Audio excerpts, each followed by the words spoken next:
Hello guys, hello, this is for Taurus. Welcome dito sa aking channel. Kapalaran 888, welcome Taurus. Activation. Wind activation. Okay, next is, wow. So, sa nakikita ko sa'yo dito guys, may mga bagong direksyon ka na posibleng magsimula this last 2 weeks of July. Pwedeng last 2 weeks of July or August na. So, may mga bagong direksyon, redirection, parang gano'n. Halimbawa,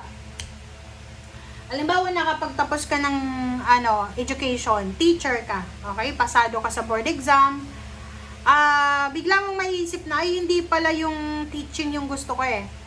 Gusto ko palang mag-create ng isang tutoring agency or company. So, magagamit mo pa rin yung pinag-aralan mo. Magki-create ka ng isang school or pwedeng company para sa pag-tutor ng mga estudyante. Parang ganon. Or halimbawa, ganito yon. Isa kang nurse, 'di ba? Like for example, nurse ka. Tapos nakapag-decision ka na, ay hindi, ayoko nang maging nurse. So, siguro makakapag-decision ka na lang na magnegosyo. Related man sa course mo. Parang ganon. Parang, ano kaya yung gagawin ko? Pwede akong mag-launch ng business na home for the age, 'di ba? Parang ganon. So, ma-activate yung mga dreams. Like for example, pangarap mo lang dati na yung hilig mong sapatos, 'di ba? Mahilig ka sa sapatos, bili ng sapatos. And then marirealize mo, bakit kaya hindi ko mag-business ng sapatos? 'Di ba? Since yun yung yun yung interest ko. Okay? So mag-activate guys yung mga plano mo sa buhay, pero in different direction siya. Okay? Iba siya sa dati. Iba siya sa mga usual mong ginagawa.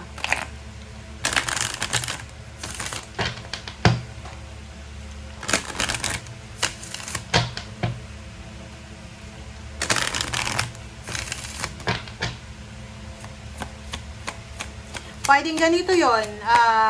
Dati gustong-gusto mong gustong-gusto mong mag-abroad, 'di ba? Maging OFW. Tapos ngayon, nagbago na yung isip mo. Okay, so dito sinasabi na para ma-manifest mo daw ng mabilis yung mga gusto mo sa buhay. Kailangan mo daw na i-let go lahat. Kasi etong music na to, this is nagsisignify siya na kailangan kung may mga gusto tayong mangyari sa buhay natin, wag nating iisipin.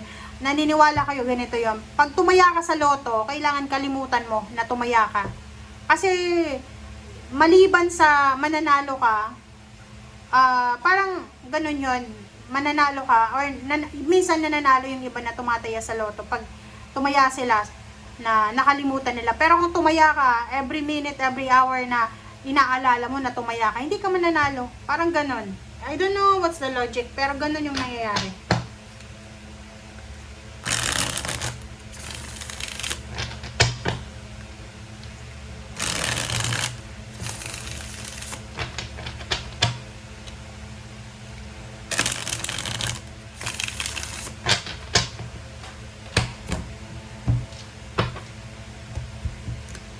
Alright. Wow. So, sa nakikita ko sa'yo dito, Taurus, na sinasabi ng baraha, ano man daw itong gusto mong gawin ngayon, ano man itong gusto mong i-activate or simulan sa ngayon, sinasabi ng baraha sa'yo na magtatagumpay ka dyan. Yan yung magdadala sa'yo ng victory and success, public recognition, awards, rewards, and lahat ng abundance.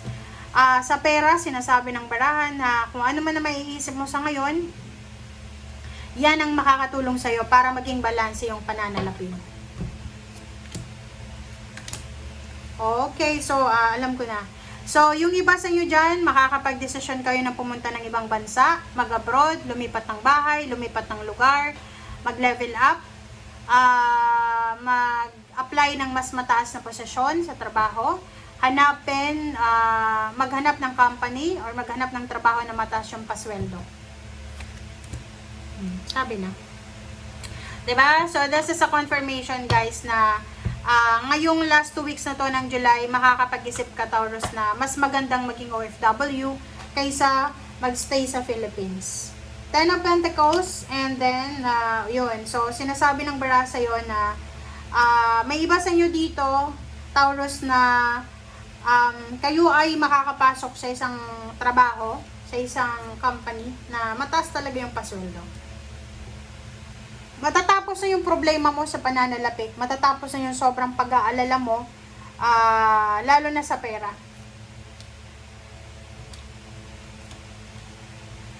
Okay, kaso lang, ang nakikita ko sa'yo dito, doon sa mga talagang porsigido ka na makapunta ng ibang bansa para magtrabaho, Taurus, mag-iingat kayo sa mga agencies, okay? Sa mga agency, sa scam, sa kung ano pa man. Kasi, ang barahan na to, sinasabi na posibleng may mga tao na mag-offer sa'yo ng trabaho, pero hindi naman yan totoo.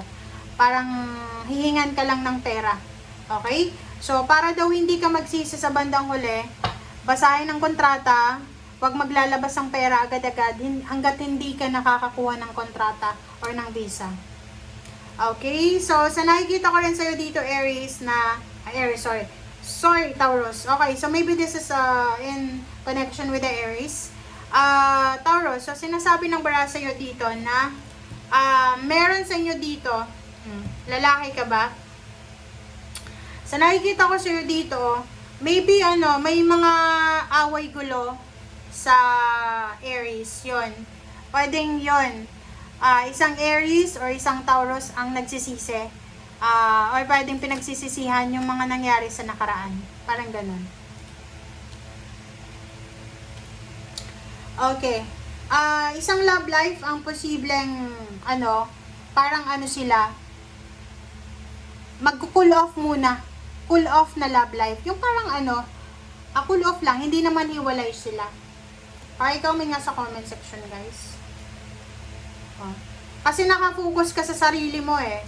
Parang sa nakikita ko sa'yo dito, focus ka muna sa pangarap mo and focus ka sa pamilya mo or yung person mo. Ihanda mo yung sarili mo kasi yun, pwedeng makipaghiwalay sa'yo yung asawa mo or boyfriend, girlfriend, ka-live-in. Kasi magdidesisyon siya na sarili niya muna ang aasikasuhin niya, yung pangarap niya. Capricorn siguro yan. Capricorn, or pwedeng same sign mo, Earth signs, Virgo, Capricorn, and Taurus.